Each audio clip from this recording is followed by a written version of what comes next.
आज का टॉपिक है घर के वातावरण को शक्तिशाली कैसे बनाएं।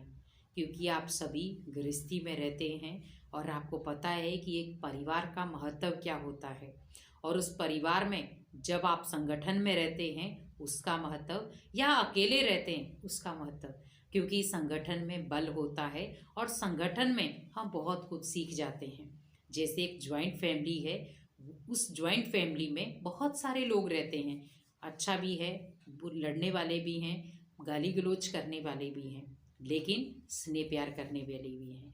तो वो स्नेह प्यार वाले गाली गलौज वालों को धीरे धीरे अपने फेवर में ले आते हैं। लेकिन फिर भी संगठन में रहते वो इतनी चीज़ें सीख जाते हैं कि वो उनको लगता ही नहीं है कि हम परिवार से दूर हैं। लेकिन जब वो अकेले आ जाते हैं तो कुछ नहीं सीख पाते, क्योंकि वो अकेले ही बादशाह बन जाते हैं। लेकिन संगठन में वो सोचते हैं कि हमें यहाँ पर झुकना भी है और यहाँ पर हमें सीखना भी है, और यहाँ पर अगर मुझे मालिक भी बनना है तो मैं मालिक भी हूँ। तो इसी प्रकार हमें घर के वातावरण को परिवर्तन करने के लिए पहले चाहिए संगठन। क्योंकि जहाँ पर आप परिवार को एक पिल्लर के रूप में दे रहे हैं, आज मान लो एक बिल्डिंग बनाते हैं तो आप एक ईंट से बिल्डिंग नहीं बना सकते, बहुत सारी ईंटों का संगठन होगा तो आपकी एक सुंदर शेप की बिल्डिंग बनेगी। आप एक घर में टाइल लगाते हैं तो टाइल भी कोई एक नहीं लगती, बहुत सारी टाइलों का संगठन होता है तो ही जाकर घर की डेकोरेशन होती है। आप घर में एक फूल नहीं लगा सकते, लेकिन फूलों की संगठन रूप में माला होगी तो उसकी वैल्यू होगी।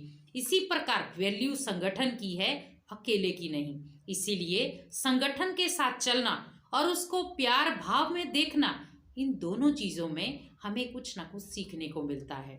क्योंकि आज परिवारों में संगठन टूटता जा रहा है, या धन के कारण, या मान मर्यादा के कारण, या इच्छाओं के कारण। लेकिन क्यों टूट रहा है? क्योंकि आज हमारी मानसिकता इतनी कमज़ोर हो चुकी है कि नहीं, मैं उस आत्मा की बोल सहन नहीं कर सकता। आज मान लो हम बड़े बुजुर्गों को इतना कई बार अपमानित कर देते हैं कि रोड तक उनको ले आते हैं। अब आप सोचिए कि जिन माता पिता ने आपको जन्म देते समय संघर्ष किया, जिन माता पिता ने आपको चलना सिखाया, जिन माता पिता ने आपको पर पंख दिए उड़ने के लिए, आकाश को देखने के लिए, आज उनके वो आकाश के नीचे और आप छत के नीचे हैं। तो आप सोचिए, आकाश ने तो फिर भी उनको छतर छाया दी, लेकिन आपको उन्होंने छतर छाया दी, लेकिन आप उनको प्रॉपर छतर छाया नहीं दे पाए। तो उसके लिए सिंपल सहज तरीके हैं। पहले परिवार के हर चीज़ को समझें कि वो व्यक्ति आपके बारे में क्या कह रहा है, और उसको प्यार से समझाएं। और अगर नहीं समझता है तो कुछ समय दें उसको, क्योंकि वो खुद अपने संस्कारों के वश है, खुद अपने स्वभाव के वश है। क्योंकि वो अपने इस देह अभिमान में इतना फंस चुका है कि जिसके कारण उसे गलत सही कुछ भी नजर नहीं आ रहा, और हर चीज को वो नजरअंदाज करता चला जा रहा है। तो आज मानव जीवन में कहते हैं कि रिश्ते बनाना कोई बड़ी बात नहीं है, लेकिन रिश्तों को निभाना बड़ी बात है। आज वातावरण, आप एक बारी गाली गलौज करते हैं, वातावरण खराब, लेकिन उस वातावरण को शुद्ध करने के लिए आपको कितना समय लग जाता है।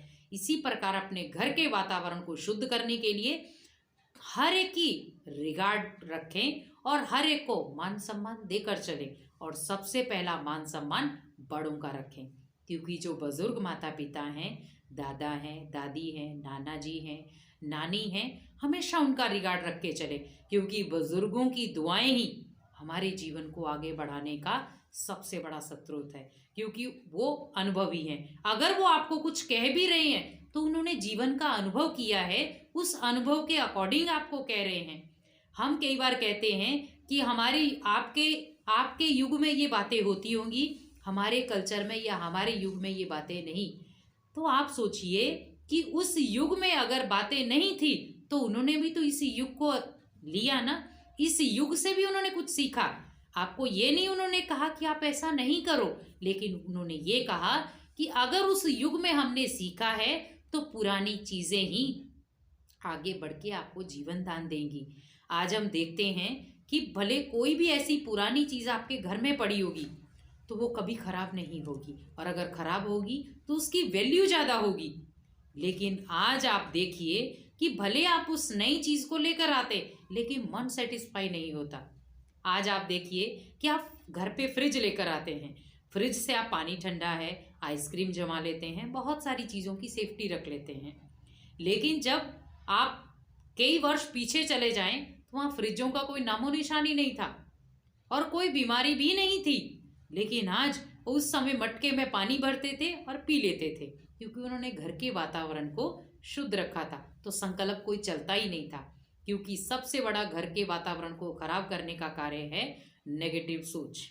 भले वो एक हो, भले वो 1000 हो, लेकिन जैसे आपके एक भी संकल्प का प्रभाव आपके घर में आना शुरू हो गया तो ऑटोमेटिकली आपके घर का वातावरण एक चैलेंजिंग फेस ले लेगा। जैसे एक अगरबत्ती है, खुशबू देती है तो भले वो एक है, वो ये नहीं सोचती कि मुझे संगठन चाहिए, वो एक ही पूरे घर को महका देती है। इसी प्रकार अगर घर का एक भी सदस्य अच्छी सोच वाला होगा तो वो पूरे घर को महका देगा और पूरे घर को वो शुद्ध कर देगा और आपको पता भी नहीं चलेगा। लेकिन उस आत्मा का सहयोग जरूर करें ताकि आप मिलजुल कर उस एक मणके से अनेक मणके जोड़कर भगवान की गले की माला बन सके और आपके घर में हर कोई आना चाहे।